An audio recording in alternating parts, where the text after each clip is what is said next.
국민의힘 혁신위에서 연이어 혁신안을 발표하고 있습니다. 국민의힘 전 비대위원장인 권영세 의원은 어떻게 평가하고 있을까요? 관련 이슈를 포함해서 주요 정치 현안 살펴보겠습니다. 전격 인터뷰 권영세 의원 나와 있습니다. 의원님 안녕하세요. 예, 안녕하세요. 권영세입니다. 예, 제가 이 프로그램에는 굉장히 오래간만에 나오는 것 같습니다. 예.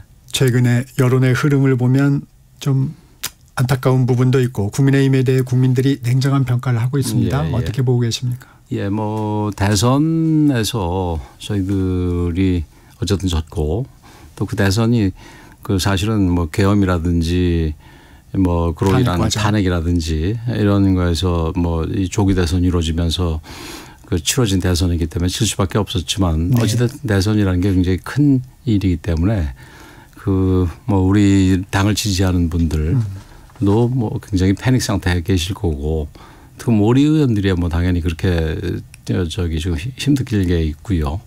근데 이런 상황에서 지금 우리가 이런 상황을 하루빨리 극복을 하고 그 지금 거대 여당 정부 또 거기다 좀 무도하게 그 이 일을 해나가는 이 정부를 제대로 통제하고 이게 견제하기 위해서는 우리가 하루빨리 정신을 차려야 된다고 생각을 합니다. 윤희숙 혁신위가 그래서 출범을 했습니다. 혁신안에 대한 좀 평가 들어보겠습니다. 먼저 계엄 탄핵 반대에 대한 대국민 사죄문을 당원 당규에 수록하자는 1호 혁신안 어떻게 보세요? 예, 뭐 전체적으로 동의합니다. 네. 그 계엄과 탄핵이 그 지금 지난 3년 사이에서 가장 큰 일이었고 그다음에 뭐 하나 더 큰 이벤트를 얘기한다면 뭐 결국은 총선 대패겠지요. 아 대선? 예, 총선이요. 아 예. 예, 그 총선의 대패 참패로 인해 가지고 의석수가 아주 기울어진 운동장이 되어버리니까 거기에 따라서 결국은 계엄도 이루어졌다고 보거든요. 그래서 그런 것들을 좀 입체적으로 볼 필요가 있다고 생각을 합니다. 우리가 그 지난 일을 회고하고 앞으로 어떻게 개혁을 해나가야 될지를 생각해내는 데는 좀 더 입체적인 그 시각이 필요하다고 생각을 해요.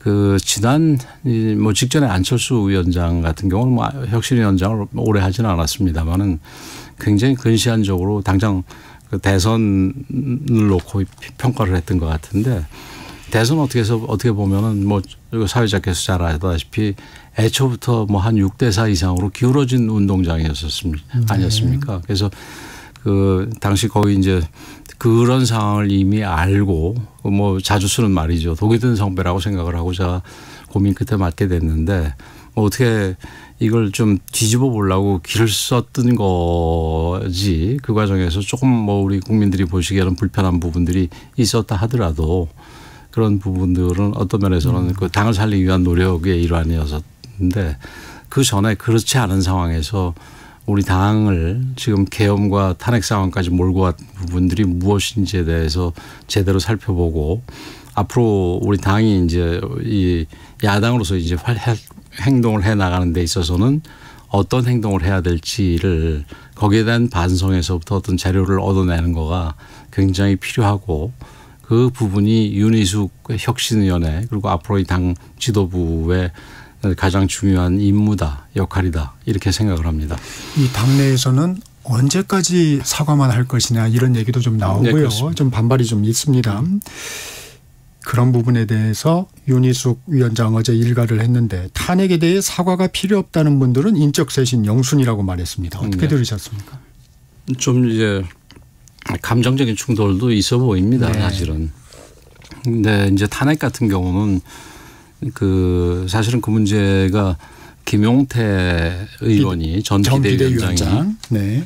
김용태 의원이 그 탄핵의 반대 당론을 무효하자 이런 얘기가 이제 네. 뭐 어차피 나올 얘기지만 거기서부터 시작이 되지 않았습니까? 근데 그 부분과 관련해서 일부 이제 좀 그 이 지금 뭐 그 김용태 의원이나 그 윤희숙 의원의 사과 부분에 대해서 반대하는 부분들도 일리가 있는 부분이 이 뭐 계엄에 대해서는 뭐 잘했다고 생각하는 분은 저는 뭐 전혀 없다고 생각을 합니다. 제 주변에서 본 적이 없고 들은 적도 없으니까 이제 그 탄핵과 관련해 가지고는 이 계엄이 엄청난 일이기 때문에 그 계엄에 대해서는 우리가 분명히 그 잘못했고 거기에 대한 응분의 책임을 져야 되지만 바로 이게 탄핵에 들어갔을 경우에는 당시 이재명 후보 혹은 이재명 대표에게 그냥 대통령직을 헌납하게 되는 거니까 일단은 그 대통령이 질서 있게 하야를 하든지 아니면 좀 탄핵을 조금 더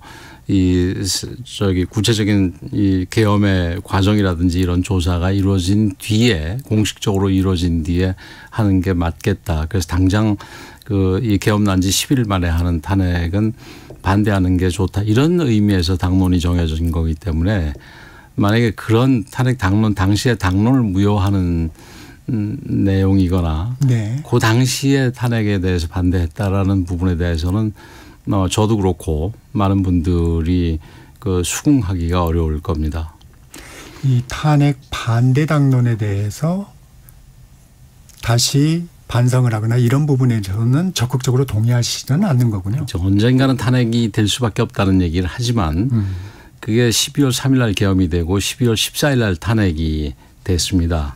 근데 11일 만에 이루어진 탄핵에서 그 전 탄핵은 잘 아시다시피 그 탄핵 사유 중에 그 한미일 공조를 강화해서 북중노와 이렇게 대립했다라는 부분까지도 심지어 탄핵 사유에 들어갔던 거 아니겠습니까? 초기에. 네. 예, 그렇죠. 첫 번째. 그리고 이게 두 번째 탄핵 아니었었는데 그런 정도로 어설픈 탄핵안들이었고 그 12월 14일 결국 통과된 그 탄핵 소추안도 구체적으로 우리 당이나 뭐 저 당이나 혹은 제3 국가기관이라든지 이런 데서 무슨 조사가 이루어진 게 하나도 없이 네. 신문기사 30장 정도 가지고 탄핵이 됐습니다. 그래서 이렇게 탄핵하는 거는 우리가 대통령을 해임하는 거기 때문에 파면하는 거기 때문에 이거는 언젠가 하더라도 이렇게 빨리 이루어지는 건 아니다.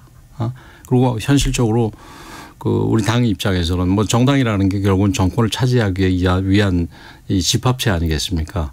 이렇게 빨리 서두르다가는 그냥 이재명 대표가 얽혀 있는 여러 가지 재판들이 진행이 되기 전에 바로 이 대선이 이루어지기 때문에 이재명 대표에게 면죄부를 주고 그래서 뭐 따라서 정권을 이재명과 그 야당에 헌납하는 것에 불과하니까 그건 조금 시간을 가지고 보는 게 좋겠다. 이게 당시 그 12월 14일 탄핵에 반대하는 사람들의 입장에 있었습니다. 근데 그 부분에 대해서는 만약에 지금 돌아가 가지고 사람들이 그때 그 결정이 잘했냐 본다면은 우리 당의 입장에서는 그걸 그렇게 비난하기는 어려울 겁니다. 불가피한 결정이었다. 예. 그게 무슨 뭐 1월이든지 2월이든지 네. 이런 때 탄핵 소추가 됐다면은 뭐 더 이상 막아낼 수가 없겠지요. 대통령이 한 내용들이 조금씩 밝혀지고 뭐 계엄이라는 거는 또 엄청난 일 네. 아니겠습니까? 특히 우리 당은 이 김영삼 대통령의 신민당, 민주당, 뭐 통일민주당이 이제 그 민정당과 합쳐지면서 민주주의성이 굉장히 강화되긴 했지만 네. 기본적으로 뿌리에 있어서는 그 여러 가지 산업화의 성과가 있음에도 불구하고 민주주의적인 측면에서는 조금 비판을 받는 공화당 뭐 민정당 이런 그 뿌리가 있는 거 아니겠습니까? 그래서 그런 면에서 민주주의성을 더욱더 더 강화해 나가야 되는 그 필요성이 있는 정당인데 이 갑자기 계엄이라는 아주 반민주적인 그 행태가 났기 때문에 이런 부분은 우리가 가볍게 여기지 말아야 되고 앞으로도 우리가 우리 당의 혁신을 해 나가는 데 있어서 이 민주주의성을 강화시킨다는 부분들이 요소에 굉장히 많이 들어가야 될 거라고 봅니다. 그러니까 이번 혁신안과 관련해서 얘기를 든다면은 지도 체제 중에서 어떤 효율성을 네. 강조해 가지고 네. 이 대표만 뽑고 당대표 단일 지도 체제. 단일 지도 체제로 하고 그다음에 나머지는 거의 임명하는 형식으로 네. 그렇게 그 안을 만들어 놨던데 그게 이제 혁신안 2호죠. 예, 혁신안이었는데 그거는 뭐 대단히 좀 문제가 있다고 생각을 합니다. 네. 그거는 과거에 그 어떤 독재 시스템을 연상시킬 수 있는 거 아니겠습니까? 대표의 1인 이 통제력의 굉장한 강화를 만들어주는 건데 네. 물론 어려울 때는 비상 상황에서는 좀 효율성을 좀 강조할 필요가 있다 하더라도 아까 제가 조금은 장황하게 말씀드린 우리 당의 어떤 성격으로 볼 때 이런 거는 좀 문제가 있다고 생각을 합니다. 그래서 뭐 아마 지금 혁신위에서도 이 부분에 대해서는 그러니까 완결된 안이 아니고 이 과정에서 좀 그 최고위원회에 해당되는 걸 어떻게 구성을 할지에 대해서 그 내부적인 논의가 아직도 계속 중인 걸로 알고 있습니다. 그러니까 지금 최고위원회 체제를 버리고 이제 당대표 단일 지도 체제로 만들겠다는 건데 이 부분에서는 지금 의원님께서 말씀하신 대로 그런 부분에 조금 문제가 있다. 그렇죠. 그래서 아마 방금 말씀드렸듯이 내부적으로도 이제 그런 효율성은 좋지만 그리고 지금 비상 상황이라서 효율성이 필요한 건 맞지만 네. 이게 당내 민주주의 면에 있어서는 좀 부정적인 측면이 크기 때문에 이 말고 그러니까 최고위원들을 어떤 좀 그러나 과거식으로 돌아가게 되면 또 영남 위주로 될 수가 있기 때문에 좀 다른 방식으로 좀 이게 이 다양한 목소리가 우리 당 지도부에 들어올 수 있도록 하는 그런 제도에 대해서 여전히 고민하고 있는 것으로 알고 있습니다. 혁신위도 당내 반발을 어느 정도 알고 있습니다. 알고 있는 듯한데요. 그런데 그래서 전당원 투표라는 방법을 좀 택하는 것 같습니다. 그 부분은 어떻게 보십니까? 저는 괜찮은 방법이라고 생각을 합니다. 네. 사실 전당원 투표가 우리가 이 대선 후보 단일화 과정에서 네. 제가 비대위원장으로 있을 때 네네 그러셨죠. 이게 일부에서는 이 지도부가 이상한 행동을 하는데 전당원들이 들고 일어나서 막았다 이렇게 얘기를 하는데 사실은 우리가 그 전당원 투표까지 한 단위로 세트로 우리가 그 단일화 과정을 설계를 했던 겁니다. 그러니까 그런 면에서 우리가 전당원 투표를 거의 처음으로 도입을 했다고 할 수 있을 텐데 그러니까 당의 어떤 민주성을 좀 이게 후보를 교체할 가능성이 있는 부분은 굉장히 엄청난 일 아니겠습니까? 그렇죠. 사실은. 네. 근데 그러기 위해서는 이 교체가 어떤 민주주의적인 이 측면과 충돌이 없도록 해야 된다는 면에서 이제 그런 제도를 우리가 집어넣었었습니다. 사실은 교체하는 것 자체야. 어떤 분들은 교체 가지고도 얘기를 많이 합니다만은 미국의 민주당은 현직 대통령인 바이든 대통령이 이 TV 토론 한번 망쳤다 그래가지고 결국 압력을 해서 교체를 했지 않습니까? 정당이라는 게 아까도 말씀드렸습니다만은 이기기 위해서 정권을 차지하기 위한 집단이고 그러기 위해서는 최선의 노력을 다해야 되지만 그러나 분명한 전제는 그 과정에 있어서는 굉장히 민주주의적이지 않으면 안 된다. 이런 부분이지요. 결과적으로 그 당원 투표의 결과는 다소 의외였습니까? 약간 의외였습니다. 왜냐하면은 처음에 저희들이 그 시작을 하게 된 것도 물론 김문수 후보가 단일화를 하겠다는 얘기를 경선 과정부터 주장나게 했고, 네. 그리고 또 이제 그것만 가지고는 이제 이 충분 조건이 아닌데 이제 밖에 김문수 후보보다 지지율이 높게 나오는 후보가 있었단 말입니다.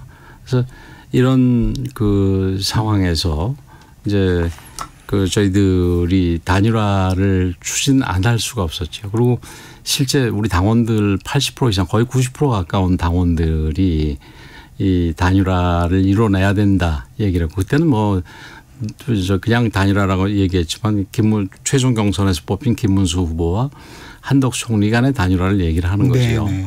그리고 우리 당원들도 우리 의원들도 의원총회에서 이런저런 일로 해서 64명이 모였는데 네. 60명이 이제 직권으로 단일화 절차를 진행하는 거에 대해서 지도부가 거기에 대해서 이 맨데이트 위임 내지는 임무를 주어준 거지요.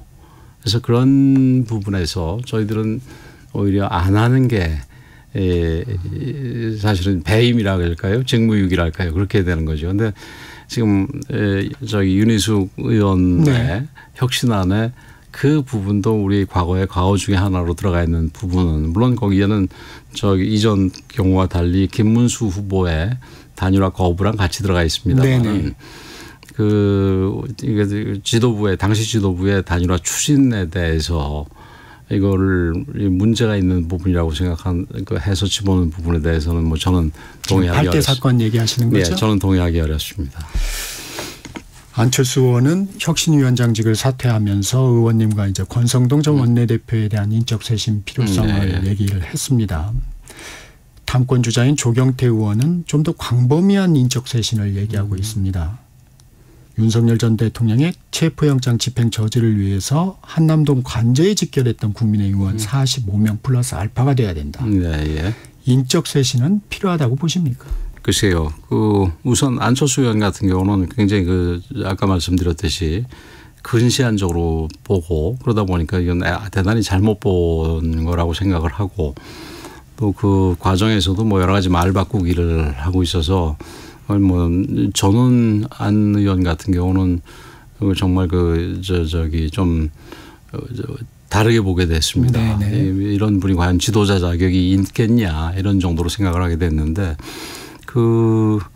우선 이제 아까도 말씀드렸습니다만은 우선 이 단일화 단일화 과정 때문에 저하고 권성동 원내대표를 지적을 했겠지요. 네. 그런데 아까 말씀드렸듯이 단일화 과정에 있어서는 이미 거의 뭐 지는 상태가 다 계엄됐고 탄핵이 됐는데 그 탄핵도 조기 탄핵이라서 이재명에 대한 재판은 더 이상 없어지게 되는 그런 상황에서 치러지는 거의 지는 게 분명한 선거에서 어떻게 하면 이겨볼까 하는 그 노력을 하고 또 그 노력도 이 당원과 당규 그리고 법의 이 정해진 절차에 따라서 최대한 민주성을 확보하면서 시도를 했지만 어쨌든 안 됐죠. 그런 거가 어떻게 이게 이 당을 해치는 행위가 되는지에 대해서는 아까도 말씀드렸듯이 저는 동의할 수 없고요. 그다음에 조경태 의원 같은 경우 뭐 45명 이렇게 얘기하고 플러스 알파라고 그러는데 우리 지금 107명입니다. 그리고 앞으로 3년 동안은 이 의원들이 이 무도한 여당 혹은 정부의 여러 가지 이 독재적인 행태에 저희들이 막아내야 하는 그런 상황입니다. 그런데 그런 상황에서 이 사람 내보내고 저 사람 내보내서 한 20, 30명만 가지고 어떻게 그걸 막아낼 수 있다고 생각을 하는지 그게 잘 모르겠습니다. 그래서 인적 쇄신도 중요하고 그렇지만 지금은 우리가 어떻게 하면은 이 무도한 여당과 정부의 행태들 김민석 이 후보 이제 총리죠.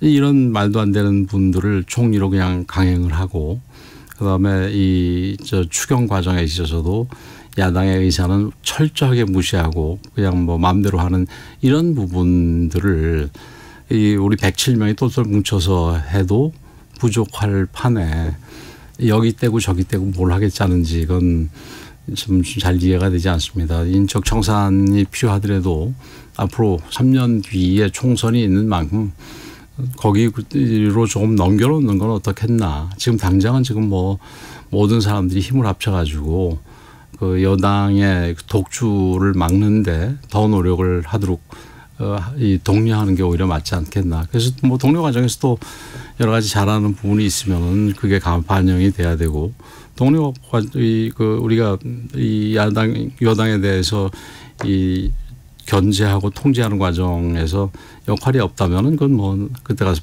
판단하게 되면 되지 않겠나 이렇게 생각합니다.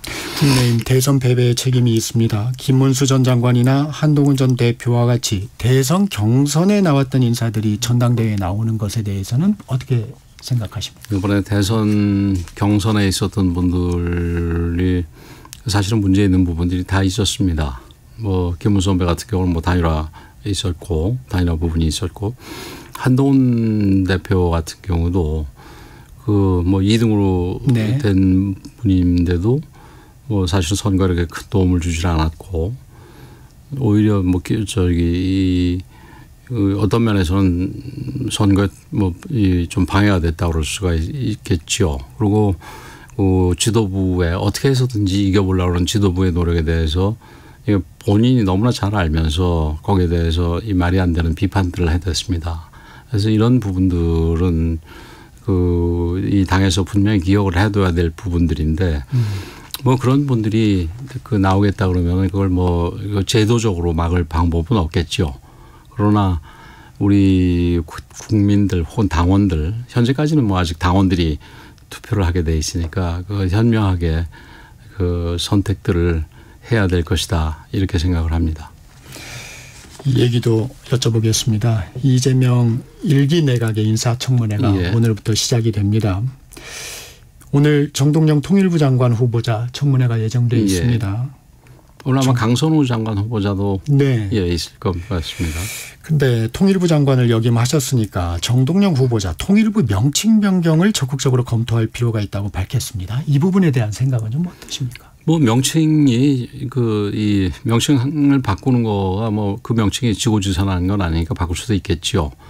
그러나 이게 어디서 뭐 얼핏 이제 기사를 보니까 이게 뭐 그러니까 독일이 한번 네. 통일부의 명칭을 통일부에 해당되는 부서의 명칭을 바꿨습니다. 네. 전 독일부에서 그러니까 이 양독관계부, 내독관계부 이렇게 네. 바뀌었는데 그게 상대 국가의 국가성을 완전히 인정한 바탕에서 바꾸가 된 거다 이렇게 설명을 하는데 그건 뭐 통일부 장관까지 하신 분이 어떻게 이 말이 안 되는 얘기를 하시는지 모르겠어요. 그 독일 서독은 동독의 국가성을 내 외부적인 완전한 국가성을 인정한 적이 한 번도 없었습니다. 그래서 그런 면에서 말이 안 되는 얘기인데 제가 우려스러운 부분은 그러니까 북한이 최근에 통일을 목표에서 지워버리고 모든 내부 문서에서 통일이라는 걸 없앴지 않습니까? 네. 거기에 영합하기 위해서 통일부의 명칭을 바꾸자는 것이라면 매우 심각한 일이다 이렇게 생각을 합니다. 그래서 통일부가 뭐 명칭이 바꾸는 게 진짜 필요하다면 모르겠지만 비용도 엄청나게 들어가는 거거든요. 통일부가 들어간 모든 것들을 바꿔야 되는 거 아니겠습니까? 그죠? 이 단지 통일부 내부의 어떤 이 문서라든지 표시물이라든지 이런 것뿐만이 아니라 정부 부처에서가 다 들어가는 통일자가 들어가는 것도 다 바꿔야 되는 거 아니겠습니까? 그래서 이런 부분이 정말 절실하게 필요한 이유가 우리 국민들이 공감하는 이유가 있다면 모를까 단지 북한에 영합하기 위해서 이름을 바꾸는 거라면 그건 절대 있어서는 안 되는 일이라고 봅니다. 네, 여기까지 듣겠습니다. 예. 지금까지 권영세 국민의힘 의원이었습니다. 고맙습니다. 예, 고맙습니다. 전격시사